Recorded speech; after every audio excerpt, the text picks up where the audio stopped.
नमस्कार साथियों, स्वागत है आपका यंग इंडिया चैनल पे।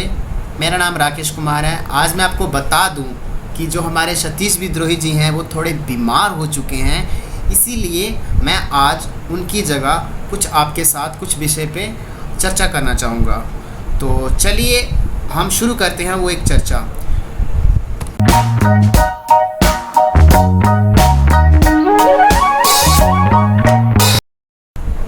साथियों, ये जो हमारा समाज है ये हमारे बहुत ही प्रकार की श्रेणियों में बटा हुआ है, जैसे कि हिंदुइज़्म, मुस्लिम, सिख, ईसाई, बुद्धिज़्म, जैनिज़्म। और अगर मैं बात करूं हिंदुइज़्म की, तो हमारा हिंदुइज़्म भी 4 भागों में 4 श्रेणियों में बटा हुआ है, जिसमें से ब्राह्मण, क्षत्रिय, वैश्य और शूद्र आते हैं। मैं एक शूद्र हूँ। मेरा नाम राकेश कुमार है। मैं ओबीसी कैटेगरी के अंदर फॉल करता हूँ। मैं आज आपके सामने ये बताना चाहता हूँ कि बहुत सारे हमारे जो शूद्र भाई हैं, जो ओबीसी के लोग हैं, वो अपने आप को शूद्र नहीं समझते हैं। मैं आपको उनको बता दूँ, वो एससी एसटी कैटेगरी के लोगों को शूद्र समझते हैं।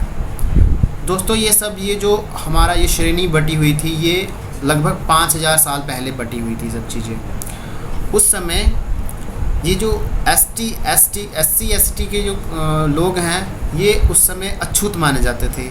ये उस समय ये किसी जगह पे एग्जिस्ट ही नहीं करते थे। जो शूद्र माने जाते थे वो हम लोग थे, जो ओबीसी के अंदर आते हैं।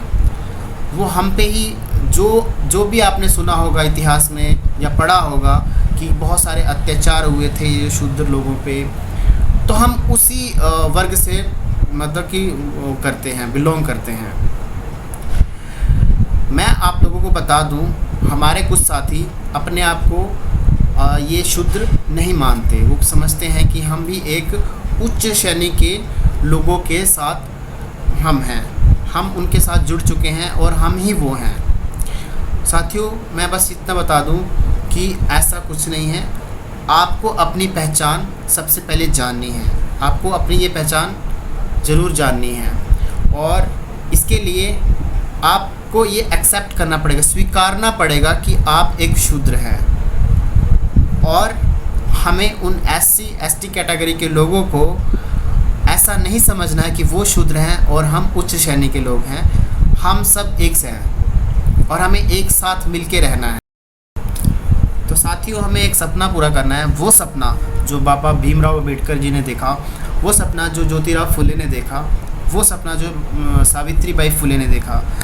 एक सपना, एक ऐसा समाज जहाँ पे समानता हो हर इंसान की, जहाँ पे कोई भेदभाव ना हो, ना रंग में, ना क्लास में, ना जाति में, ना किसी भी तरीके का कोई भेदभाव ना हो। तो वो सपना कैसे पूरा होगा?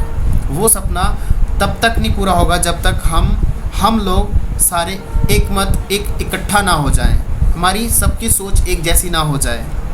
मैं चाहता हूँ ये जातिवाद ख़त्म हो जाए, लेकिन हर इंसान नहीं चाहता। तो इस सोच को बदलने के लिए सबसे पहले हमें इकट्ठा होना पड़ेगा, और हमें उन क्रांतिकारियों को, जिन क्रांतिकारियों ने हमारे लिए अपना सब कुछ न्यौछावर कर दिया।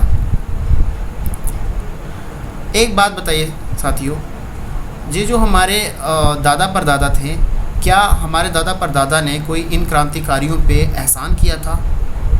नहीं ना। उल्टा उन क्रांतिकारियों ने हम पे एहसान किया। हमें उस समाज को, ऐसे समाज में से बाहर निकाला जहाँ पे हमारा दम घुटता था, जीना मुश्किल हो गया था हमारा। हमें सर उठा के जीना सिखाया, इस समाज में पढ़ना सिखाया, लिखना सिखाया। हमें उस काबिल बना दिया कि हमें एक मानो पंख लगा दिए गए हो और हम कहीं भी उड़ सकते हैं, कहीं भी जा सकते हैं, कुछ भी कर सकते हैं। और बदले में उन्होंने क्या कहा? उन्होंने एक ही चीज़ मांगी कि ये जो सपना लेके मैंने अपनी ज़िंदगी आप तुम समाज के लोगों को निछावर कर दी है, वो सपना ये है कि आप सब मिलके इस जातिवाद को और इस रूढ़िवाद को ख़त्म करना है, इस भेदभाव को।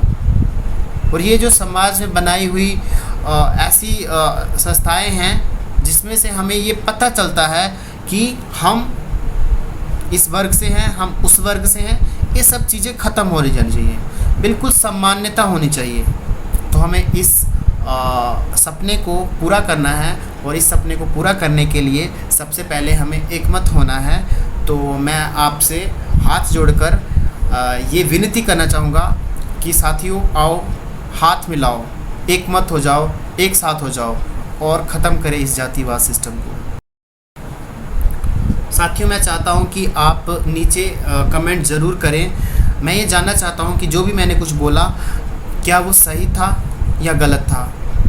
तो मैं आपसे ये सब जानना चाहता हूं, तो आप मुझसे बात कर सकते हैं। आप नीचे कमेंट्स कीजिए, और जिन लोगों ने हमारे चैनल को सब्सक्राइब नहीं किया है वो प्लीज़ सब्सक्राइब कर दीजिए। जय भीम, नमो बुद्धाय नमः।